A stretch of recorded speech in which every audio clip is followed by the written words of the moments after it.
Welcome everyone, Marcelo is my name. I'm the niche fragrance collector and I'm that guy. Now I could either be, I'm that guy who's annoying, or I'm that guy that you're like, he's a resource.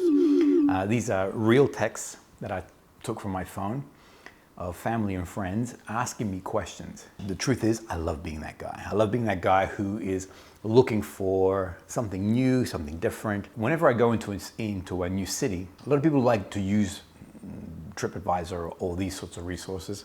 I prefer go up to a local and strike up a conversation and ask them what's a good place to eat, where's a good place to visit, what would they recommend as something special in their city. I found more places this way and places that are unique and places that are authentic than I would through any other source.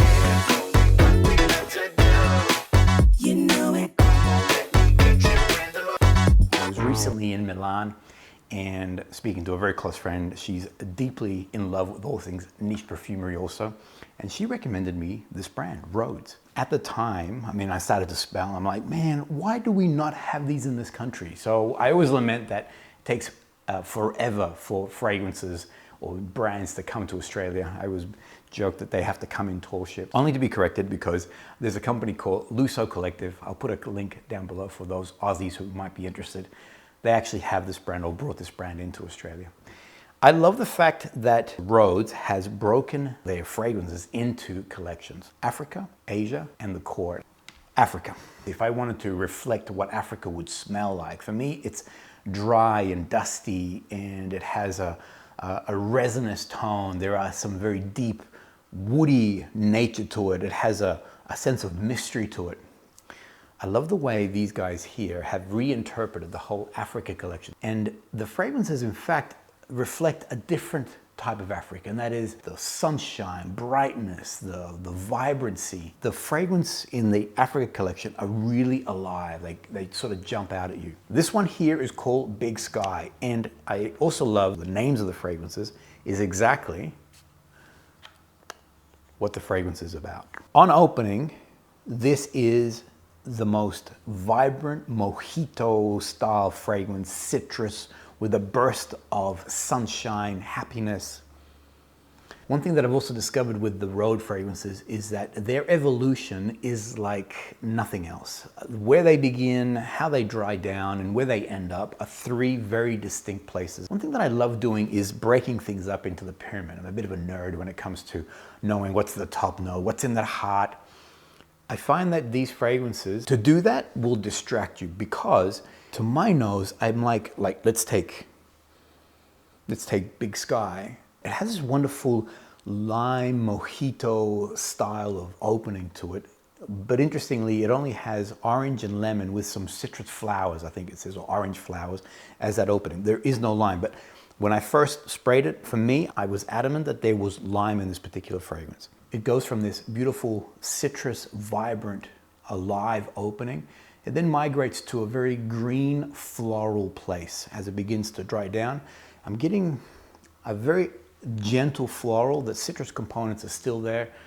Finally, on the dry down, and this is the part where it starts and where it ends up, two different places, it actually goes into this sweet, incense, earth-like component to it. It's not dusty, but definitely earth-like. So if I take the name Big Sky, for me, this is like looking at the green savanna. And it starts off with looking at the big sky, the expanse. And then slowly it begins to lower down to earth. So it starts with this vibrant, alive component to it. Then it migrates down to this green floral component. And finally it settles to an earthy-like incense quality to it. Right now, I'm still, and that migration will take at least an hour and a bit. On opening, this one here took me by surprise. At first I thought, okay, it's a citrus fragrance. I could detect some other things, but I just thought, oh, no worries. As it migrated, as it moved through, I'm like, whoa, this is completely different. From where I was to where I am are two different places. I find that this is an awesome all year round fragrance. For me, the longevity goes to about 5 or so hours. The projection is low and also its sillage is low. It's detectable once people come in more within my vicinity. One thing that I do detect, and even now I'm getting sort of whispered as I move my arm around, is a slight vanillic tone. There is a sweetness in here which is quite unusual. I mentioned that it does dry down to a very earthy-like, with some incense in it. Could be, I know that there is myrrh. I also know that there is vanilla. Sometimes I find that when I say vanilla, I start to think gourmand. It's not a gourmand fragrance. It is only very gentle, playing in the background. Even though I mentioned that I don't want to break down the notes and the pyramid, because really that pyramid almost becomes irrelevant in these fragrances, in my opinion. Some of the notes that I can detect and I feel are playing a significant role are things like orange and lemon. That citrus component definitely is present. There is a geranium in there, and I think that geranium is that green floral component. So geranium can sometimes be a little bit metallic, also very green, rose-like quality to it. And then finally, that cashmere and vanilla in the base, that woody, vanillic tone that it has. I think all these different pieces actually comprise this total fragrance. The next range is the Asia collection. As I mentioned, I love that the brand doesn't cliche a location. So Africa, very different to what I've anticipated. And interestingly, the Asia collection is not what you think it might be. Normally for me, Asian-inspired fragrances tend to be very incense or very wood-like. In fact, this is a whole different play on woods, but with some interesting opening notes.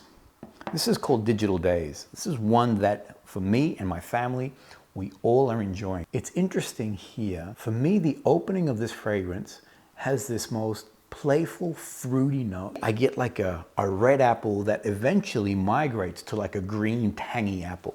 There's no apple. There's no apple. Again, as I mentioned earlier, if I start looking at the pyramid, from what I'm smelling to what I'm reading, there is a complete disparity. I'm like, I don't understand. How is it that I'm detecting, almost to the point where I think to myself, something's wrong with my nose is broken, but I've actually tested this on others. So other members of my family, also my editors, I get them to smell the fragrance. Tell me what you're detecting. And it's interesting, on this one here in Digital Daze, that opening, I was told that there was like a tangy opening to it. And then when I mentioned, does it have an apple-like component? They're like, yes, that's what it is. It's like a red-green apple. There's no apple. In fact, it has a bergamot, anise, and pink pepper. I'm telling you, the moment you experience this fragrance, you look at those notes and you think, I'm not detecting any of that. One thing that this fragrance does have is a beautiful floral heart. The jasmine and peony, there is also rose and orris in there. But this particular heart it plays throughout the whole fragrance.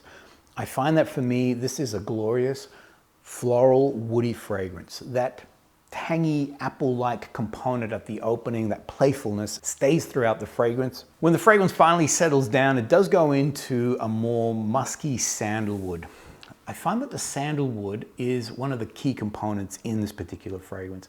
It's not overtly woody-like. The vibrancy of that opening with that beautiful floral heart gives it a floral woody-like component. It's interesting that this fragrance does fall into a soft floral category. So for some men who may not be too comfortable with having too many florals in their fragrances, you might not enjoy this fragrance as much. I personally enjoy it. I like white florals in my fragrance. It's not overtly feminine in my opinion. And I think it's the sandalwood, also that tanginess of that opening. Again, no apple, whether it's the bergamot or those initial notes. It does give it a nice balance to the fragrance. It's an all year round. I find that the longevity on this is comfortably 6 hours. The sillage and also the projection fall into a moderate category. I'm getting really nice push on this particular fragrance. Now the last one. This is the first one that I came into the collection. This is part of the core collection, and the core collection is quite extensive. This one is called HARMATTAN. And HARMATTAN is the name of an east northerly wind that happens through Africa. It's meant to be a dry wind, a dusty wind, and this fragrance is meant to be a symbol of the Sahara, so this sort of a very dry, deserty landscape. Again, as I mentioned earlier, the names of each of these fragrances really reflect what the fragrance is about, and for me, HARMATTAN is pretty much that.